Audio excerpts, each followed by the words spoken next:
2 தீமோத்தேயு 2வது அதிகாரம் 3வது வசனம். நீயும் இயேசு கிறிஸ்துவுக்கு நல்ல, கெட்ட அல்ல, நல்ல போர் சேவகனாய். அல்லேலூயா. இப்போ நம்ம வாழ்க்கையில் எவ்வளவு தான் உத்தமமாக வாழ்ந்தாலும், எவ்வளவு உண்மையாக வாழ்ந்தாலும், எவ்வளவு நீதியாக வாழ்ந்தாலும், ஏதோ ஒரு போராட்டம் தினந்தோறும் ஏதோ ஒரு ரூபத்தில் வருதில்ல? வருதா வரலையா? அப்போ நல்லது. ஆமென் சொல்லுங்க. நீதியின்படி. ஆமென். அப்போ இந்த வசனம் என்ன சொல்லுதுன்னா, தீங்கு அனுபவி. உண்மையான பரிசுத்தவான்கள் தீங்கு தான் அனுபவிப்பாங்க. அல்லேலூயா. உண்மையான பரிசுத்தவான்களுக்கு ஆண்டவர் பட்ட தீங்கு அவர்களும் படுவார்கள். அதனால தான் ஆண்டவர் சொன்னார், நானே வழியும் சத்தியமும் ஜீவனுமாக இருக்கிறேன். இன்னைக்கு பாருங்க, சாத்தான் நிறைய போதகர்களை வஞ்சனையாக கொண்டு வந்து பழைய ஏற்பாட்டு வாக்குத்தத்தங்களை சொல்லி சொல்லி சொல்லி ஜனங்களை சும்மா ஒரு என்கரேஜ்மெண்ட் பண்ணி பண்ணி பண்ணி போலியான ஒரு உற்சாகத்தை ஏற்படுத்தி ஜனங்களுக்கு சொல்லிக் கொடுக்க வேண்டியதை சொல்லிக் கொடுக்காம வேற எதையோ சொல்லிக் கொடுத்து சபை முடிஞ்சிடும். சபை இருக்கிறதே 2 மணி நேரம் தான்.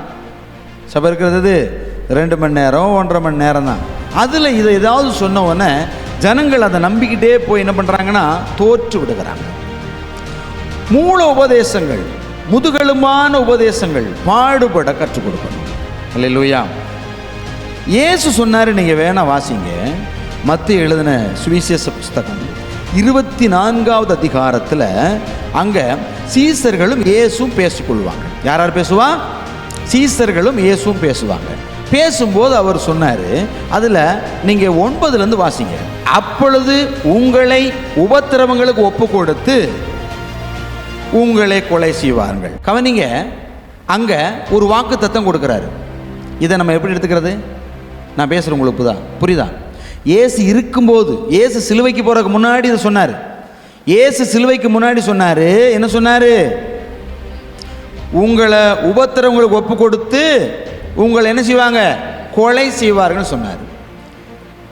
இப்போ இது எப்படி இருக்கும்? நீங்கள் அந்த மனநிலை நினச்சி பாருங்களேன். இப்போ கூட நம்மக்கிட்ட கூட மக்கள்லாம் சொல்லுவாங்க பாருங்கள், பாஸ்டர் முத நீங்கள் எங்களை சந்திக்கும்போது என்ன சொன்னீங்க? நீங்கள் சர்ச்சுக்கு வாங்க, நல்லா இருவீங்க. தானே பேசிக்கு. வருத்தப்பட்டு பார சுமக்கிறவர்களே, நீங்கள் எல்லாரும் இடத்துல வாருங்கள், நான் உங்களுக்கு இளைப்பாறுதல். ஆண்டோடைய அறிவு பாருங்க. அப்படின்னு இளைப்பாறுதல் தான் தருவேனாரு. மனுஷன் தான் சொல்லுவான், நீங்கள் சர்ச்சுக்கு வந்துட்டீங்கன்னா எக்ஸ்ட்ரா பிட்டை போட்டு எதையாவது சொல்லுவான். மனுஷன் என்ன செய்யும்? எக்ஸ்ட்ரா பிட்டை போட்டு எப்படியாவது சொல்லும். ஆனால் ஆண்டவர் சொன்னது, நான் உங்களுக்கு இளைப்பாறுதல் தருவேன். மத்தேயு 11:29 சொல்லுது, என் நுகத்தை உங்கள் மேல் ஏற்றுக்கொண்டு. அப்படின்னா ஒரு பாரத்தை ஏற்றுக்கணும்னு அர்த்தம். என் நுகம்னு என்னது?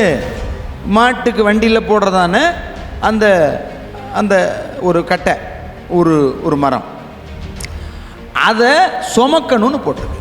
அல்லேலூயா. எத்தமத்துக்கு புரியுது? இந்த சுமையில் என்னென்னலாம் வரும்னா இதெல்லாம் வரும். தீங்கு அனுபவி.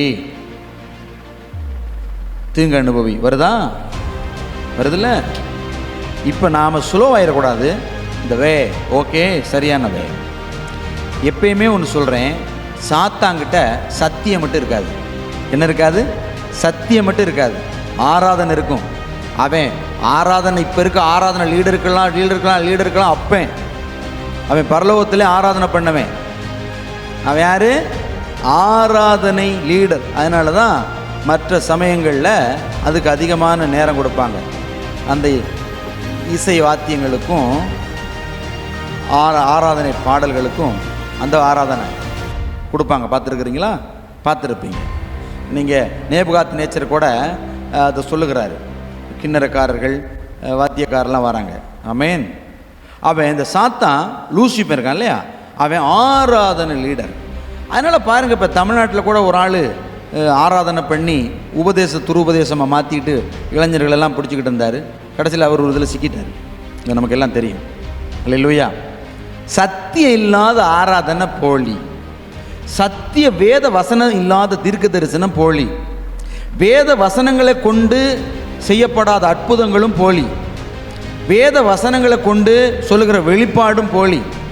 வேத வசனத்தைப்படி வாழாத ஒரு மனிதனுடைய வார்த்தையும் போலி. அல்லேலூயா. இயேசு தமது சீசர்களுக்கு சொன்னதை கவனிங்க.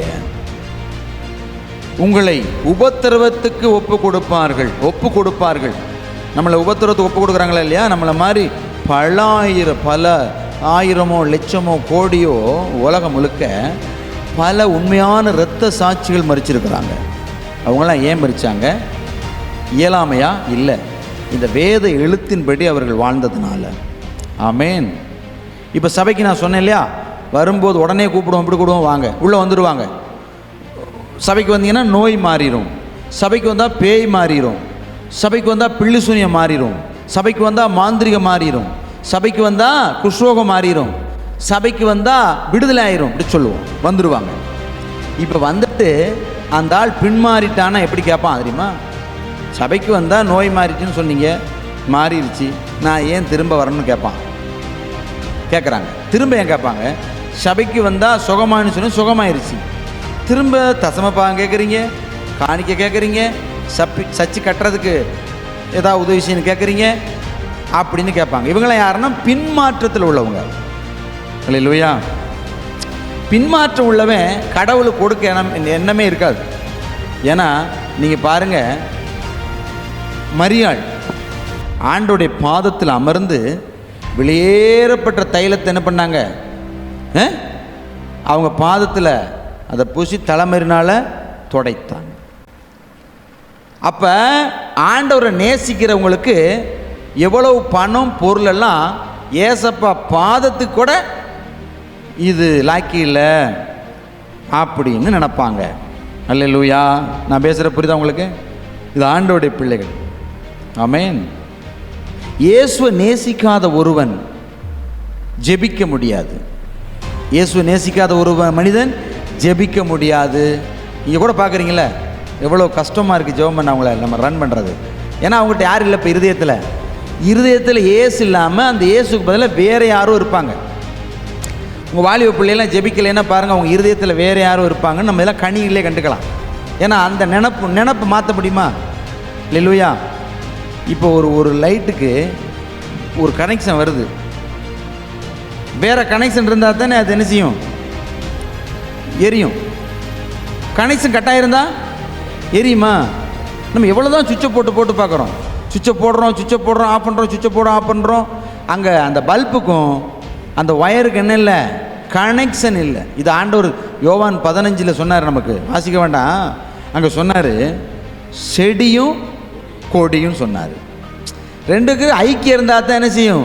பூக்கும் காய்க்கும் நல்லாயிருக்கும். அது ஐக்கியம் இல்லாமல் இருக்குது. அங்கே என்ன செஞ்சிச்சு? இப்போ ஐக்கியம் இல்லை, தொடர்பு இல்லை. இயேசுக்கும் அந்த ஆத்மாவுக்கும் தொடர்பு இருந்தால் தான் ஜெபம் பண்ணும். இயேசுக்கும் அந்த ஆத்மாவுக்கும் தொடர்பு இருந்தால் தான் ஆராதனை பண்ணும். இயேசுக்கும் அந்த ஆத்மாவுக்கும் தொடர்பு இருந்தால் தான் ஞாயிற்றுக்கிழமை நேரமாக வர தோணும். 8 மணிக்கெல்லாம் ஒரு பாட்டி வந்து உட்காந்துருச்சிங்க. அந்த பாட்டி ஞானசம் எடுக்கலை, நம்மளை மாதிரி பரிசுத்தாய் பெறலை, அந்நிய பாஷை பேசலை, அபிஷேகம் பெறலை, வசனம் தெரியாது.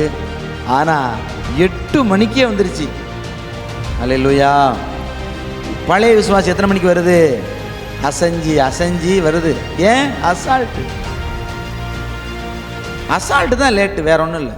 ஏன்னா உங்களுக்கு தெரியும், நீங்கள் வாரம் எத்தனை கல்யாணத்துக்கு போகிறீங்க, எத்தனை காது குத்துக்கு போகிறீங்க, எத்தனை செய்முறைக்கு போகிறீங்க, எத்தனை வீடு பால் காய்ச்சலுக்கு போகிறீங்க. அங்கெல்லாம் எத்தனை மணிக்கு போயிடுறீங்க சொல்லுங்களேன். நான் உங்களுக்கு வெக்கம் உண்டாக மட்டும் தான் சொல்கிறேன். நேரமாக போடுறீங்க, காலையிலே குளித்து பட்டு சேலாம் கட்டி, முத நாளே மல்லிகைப்பூ வாங்கி வச்சு ஃப்ரிட்ஜில் எடுத்து மாட்டி, முத நாளே டையெல்லாம் அடித்து, நாளைக்கு போகிறதுக்கு இன்றைக்கி எல்லா வேலையும் ஆயத்தம் பண்ணி வச்சுட்டு போவோம். சர்ச்சு கிளம்புறதுக்கு அப்படி இல்லை. லேட்டாக போனால் பாஸ் ஏதாவது சொன்னால் மூஞ்சை காட்டுவோம். அது ஒரு டெக்னிக். மூஞ்சை காட்டிட்டு என்ன செய்கிறது? அப்போ அடுத்து நீங்கள் என்ன செய்யாதீங்க, எங்களை கண்ட்ரோல் பண்ணி பேசாதீங்க, எங்களை கண்ட்ரோல் பண்ணி பேசாங்க பாஸ்டர் அப்படி சொல்கிறார். அல்லேலூயா. அப்போ எப்படி உங்களுக்கு ஆசீர்வாதம் பொத்துக்கிட்டு வரும்? முதலாவது தேவனுடைய ராஜ்யத்தையும் நீதியும் தேடுங்கன்னு தான் சொன்னோம். வசனம் அப்படி தான் சொன்னோம். அல்லேலூயா. அதை தேடாத உனக்கு எங்கிட்ட இருந்துப்பா ஆசீர்வாதம் பொத்துட்டு வரும்ப்பா, எங்கிட்ட இருந்துப்பா பாதுகாப்பு வரும், எங்கிட்ட இருந்து உனக்கு நோயெல்லாம் வாழுவ, எங்கிட்ட இருந்து பேயெல்லாம் வாழுவ. தேவ சமூகத்தை உனக்கு வர்றதுக்கு வருத்தம். தேவ சமூகத்துக்கு லேட்டாக வர்றது, அதுவும் பின்னாடி உட்காந்துக்கிறது, பைபிள் தொடுறதில்ல, பைபிள் விரிக்கிறதில்ல, பைபிள் எடுத்து வாசிக்கிறதில்ல, கடனுக்கு மீறி சொன்னால் அப்பா அம்மா கிட்ட முறைக்கிறது. மீறி சொன்னால் அப்பா அம்மாட்ட முறை. ஒரு நாள் நரகம் இருக்குல்ல எல்லாருக்கும், எனக்கும் உங்களுக்கும். வருக ஆண்டவர் வரும்போது இந்த லிஸ்ட்டில் எங்கே தான் போகும்? நரகத்துக்கு போயிடும். தெய்வத்துக்கு பயந்தவங்க தான் பரலோகத்துக்கு போவாங்க. அப்போ வருகையை நினைக்கணும். ஆண்டவருடைய கடைசி காலத்தில் நடக்க வேண்டிய அடையாளம் என்ன நடக்குதுன்னா, நன்மை செஞ்சு தீங்கு அனுபவி.